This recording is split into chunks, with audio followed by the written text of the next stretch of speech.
Hey scholars, welcome to section 9-3, and in this section we're going to look at how we as humans accelerate this rate of extinction of species. We're going to get right down to it. There are 6 major ways that we have our greatest impact on species loss on the planet. The first one excuse me, is habitat destruction. The more we take away from their environment or their ecosystems, the less they have a place to live.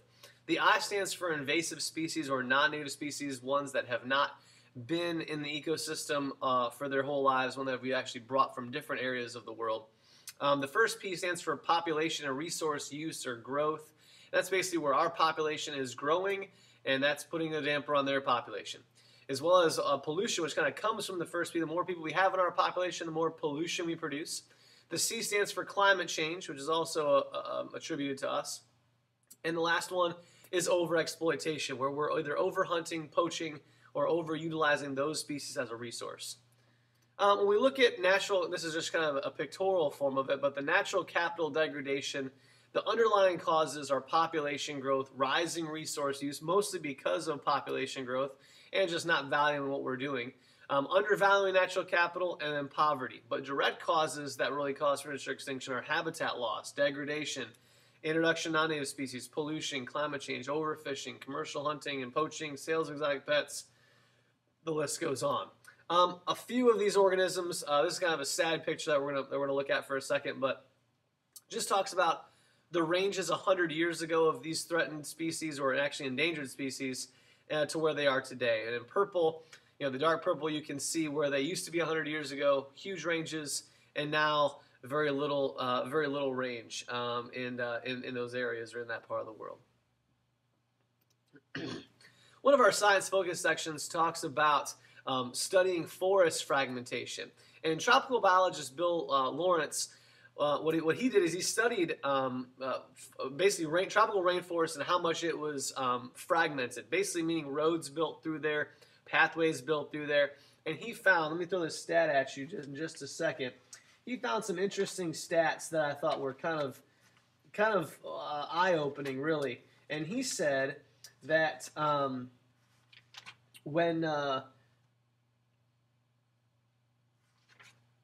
there it is. It says for every research reveals within 100 meters of the edge of a forest fragment, typically 36% of the biomass or old growth trees were lost within a 10 to 17 year period. So the more roads we build through, the more habitat we're losing, basically, at least around those roads anyway. And so the question I pose is how large must a forest fragment be in order to prevent the loss of rare trees? That's really what he was studying, and I just shared with you the stats that he found from his research. So kind of we obviously statistically proven that with forest fragmentation or deforestation or habitat degradation, it's having an impact on old growth forests as well as organisms. One of the case studies is about birds and the disturbing messages from birds. And we've obviously, we've lost habitat and fragmented habitat of birds and breeding habitats for a number of years now. We've cleared forests for farming, for lumber plantations, roads, and development, and that's had a major impact on the birds. We've also had some intentional accidental introductions of non-native species that eat birds, and for instance, the brown tree snake of Hawaii. There were no snakes on Hawaii whatsoever. It was all luscious birds and very beautiful tropical birds, and now those numbers are dwindling because of the accidental introduction of the brown tree snake, which loves to eat birds. One of the seabirds, we've also caught seabirds and drowned them in fishing equipment. We've had migratory birds fly into power lines, communication towers, skyscrapers. And there's many other threats that happen to birds, like oil spills, pesticides, ingestion of lead, shotgun pellets, and all sorts of different things. Even ingestion of just lead and mercury and things like that. The greatest impact is climate change. We talked about that as part of HIPCO, which you saw earlier. And birds are very, very good environmental indicators because they live in every climate, every biome. They respond quickly and are relatively easy to track and count, and that's why we're getting these disturbing messages from birds. As their numbers keep dwindling in certain areas, we can see where there's some major problems occurring as far as the environment goes. The good thing that birds do, though, are keep rodents and insects populations down. They spread plants by eating seeds and pooping them out in places. They also remove dead animals if they're like the turkey vulture, And you can see that the number of bird species is obviously correlates with the equator, which is where the highest net primary productivity are. But they are having here are some of the birds that are 10 most threatened songbirds just in the U.S. And there's Kirtland's warbler, sparrow, the scrub jay, lots of beautiful birds that are threatened just because of some of these things that we were just talking about earlier. Science focus. This is kind of a great example of a positive feedback loop where it's basically connected vultures, wild dogs, rabies, and as well as cows. And what happened with this story, this is the scientific connection we've built from this, is that we have used diclofenac, which is in cows to produce more milk, to produce an antibiotic. And what happens is that when these cows accidentally die, the vultures would feed upon them, and that causes a major problem within the vultures. They can't handle that diclofenac, and basically what happens is the vultures die. Well, when the vultures die, which would usually eat the carcasses, more wild dogs would start eating the cow carcasses, which that provides more food for them, so their populations are going to go up. And then we've seen more rabies spreading to people because the dogs are getting rabies, not just from eating cow carcasses, because there's more wild dogs. And one of the stats was, I thought this was kind of scary and interesting, but it said in 1997 alone, more than 30,000 people in India died of rabies, more than half the world's total number of rabies deaths that year, just because of this thing about wild dogs. Kind of crazy to think about, but just kind of interesting overall. Another example of positive feedback loop. Let's say look at introduced species or invasive species. And we looked at this earlier with the last section with zebra mussels and a couple other different types, but we're going to look at some other different examples today with invasive species. And most species introductions are beneficial, either for food, and we brought the European hare over just to hunt when we were settling here, for shelter, medicinal purposes, aesthetic enjoyment. Most of them have some benefits to them. But non-native species may have no natural predators, which is a problem. They can go uncontrolled. Competitors, parasites, or pathogens, and that can deem a real big problem for us and for the environment. And so here are some harmful non-native species in the U.S. Purple loosestrife we talked about last. The water hyacinth, we talked about that as well. The sea lamprey, the zebra mussel. We've talked about all those as far as aquatic systems. But here are some of the ones that we talked about, that we're talking about now, that are more terrestrial species, like the Africanized honeybee or the killer bee, nutria, which we have in North Carolina, the European wild boar, the feral pet. We have those in the mountains as well, even around here. The marine toad, which we're going to talk a little bit more about this week as a case study. The fire ant, which I don't know about you, but I got my first rude awakening when I first moved to North Carolina. Remind me to tell you about that story, and I'll give you a bonus stamp. The brown tree snake, which took care of all of the bird population, or really decreasing the bird population in Hawaii. The common pigeon, even. The Asian longhorn beetle, those pesky Asian tiger mosquitoes, ones with the little black stripes on, that my bumps seem to rise even greater with those. Even the gypsy moth, which you see a lot in our trees here in North Carolina too. So those are just a couple of the examples of some harmful non-native species. Another one is the kudzu vine. It's a plant imported from Japan in the 1930s to help control soil erosion on the banks of hillsides, and it really is now known as the vine that ate the South. And it looks like this. I'll show you a picture of it. We have it here in North Carolina. It basically swallows old abandoned houses. This is just in the Mississippi, but it is in North Carolina as well. You can find it all over the place, and it just spreads like wildfire. There could be a benefit. Unfortunately, right now we haven't really found a big use for it, and it's just kind of swallowed the South. But there could be a benefit in using it for tree pulp and actually making paper. Instead of cutting down trees, we would just use kudzu, smash it up into pulp, and literally make paper out of it. So that's a good idea for kudzu. Another one is an accidentally introduced species, which is Argentina fire ants. The other one with the kudzu was deliberate. This one is accidental. And the Argentina fire ant was brought here in the 1930s. We started pesticide spraying in the 50s and the 60s. Actually, that worsened the condition, causing them to spread more north. As well as the Burmese python is another problem. This is another, well, it really is not an accidental introduction, but it's more of a deliberate introduction because the owners couldn't take care of them, and they released those down in the Everglades, which I think we talked about last chapter in chapter 11. But I just found this image. Don't know if it's actually an image or if it was photo edited, but this is an image of a Burmese python literally eating an alligator. Don't know if it's an actual legit picture, but just thought it was interesting overall.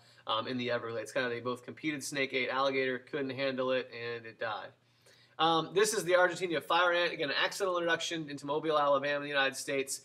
Here's his native range. There's where it was introduced. Now it's spread like wildfire up the coast. Actually, we're at the northernmost tip of its range. And some of the, again, it doesn't get any further, but with global warming, it could. If you look at that map, as global warming occurs, this could increase their northern range. I hope not, for my parents' sake, who live up here in Michigan, but you never know.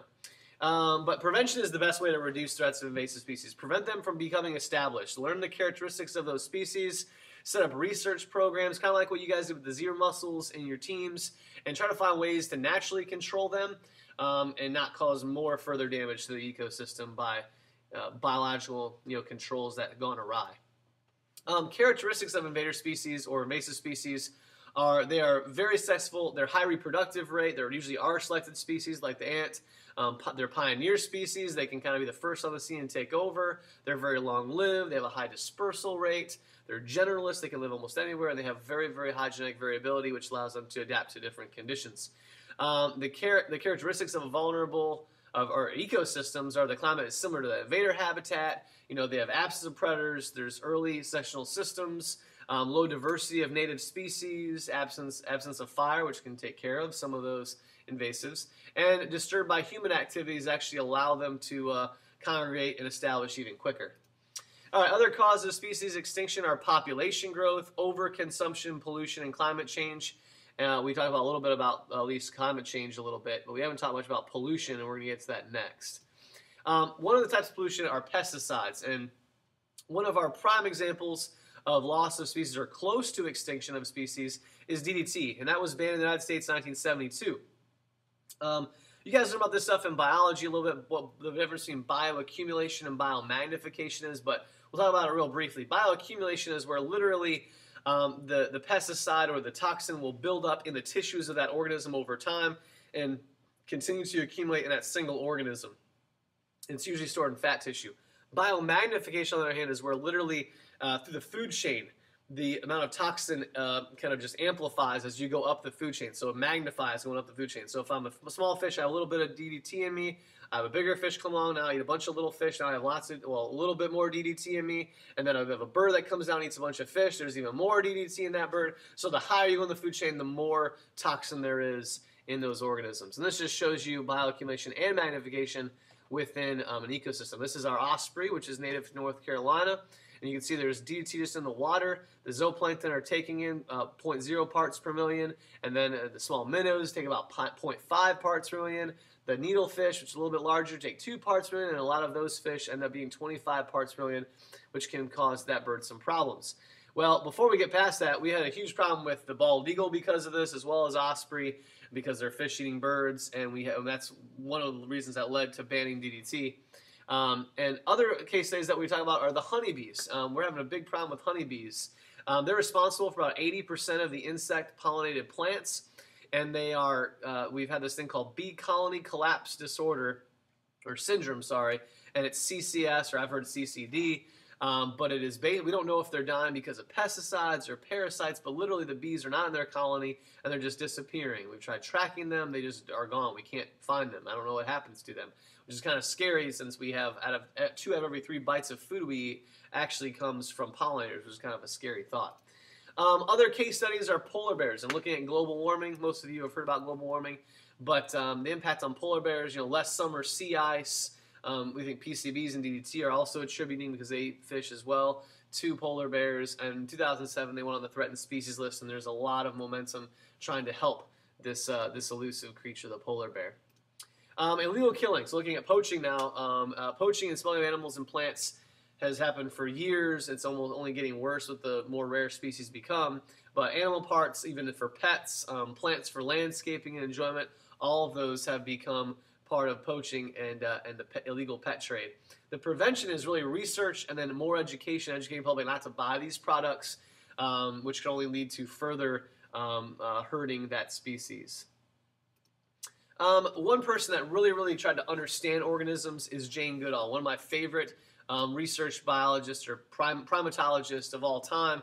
And she actually spent 45 plus years, still around to this day, trying to understand and promote and protect the chimpanzee. She was one of the first people to discover that chimps are one of the few select few organisms that do tool making and use tools in trying to get food. She's found a number of different things about chimps and how they interact with other. One of the best observers of all time is Jane Goodall. She really spent some time trying to figure out how organisms work. One rise in demand, which has caused more problems with poaching, is the demand for bushmeat in African countries and also African cultures. A lot of these cultures they're indigenous people just trying to eat and survive and gain money and become more successful, and they do this by hunting bushmeat. They don't really care what animal it is. If it is a more rare animal, better for them because they can feed their families. And so with more education, educating the indigenous people who are, really just become ignorant of the fact that they are really hurting major, species that have extreme importance, might help this situation. But more hunters leading to local extinction of some wild animals because of the fact that they are just clueless of what's going on. And this is I'm going to show this picture quick, and I'm going to turn away and end this session. But this is just an example of bushmeat. Okay, going back to it. Sorry, and that is all for the rest of this section. We'll see you next time.